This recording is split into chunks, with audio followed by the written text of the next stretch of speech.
Hello from Tom, the Squirrel Whisperer. This is my review for the Powerlead P1026 HD23 Smart TV Android Google TV set box. And here's what we have. Let's take a look at it together.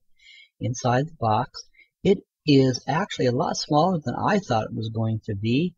It's a perfect size little box, and a little TV set box. And it's actually, well, so you start opening it up here. Okay, it's about 2 inches, the whole thing, by only about 3 inches, so very small.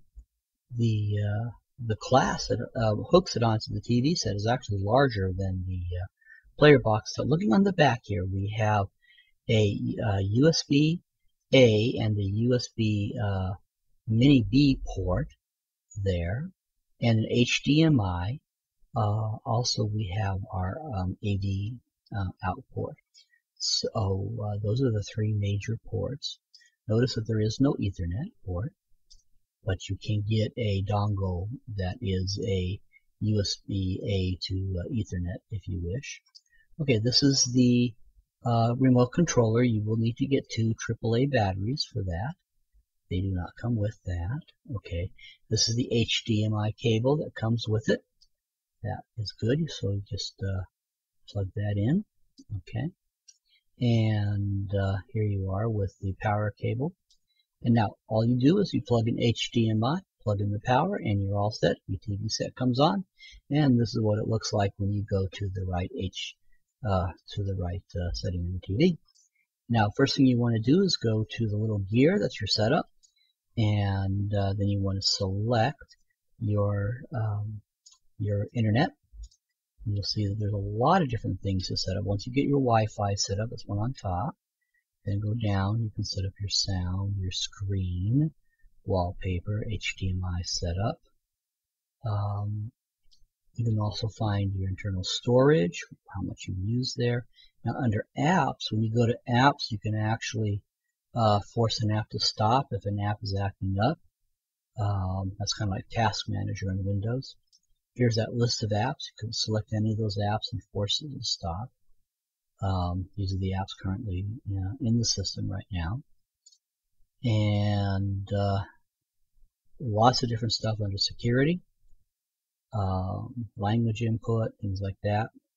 And date and time in the system, set your date and time. This is all under setup. Now, I highly recommend that you might get a wireless mouse with a dongle. Much easier to operate the entire system rather than trying to use the remote control. This is the camera, onboard camera, and so you can see I just took a picture there with an onboard camera. You can use for video conferencing or for Skyping.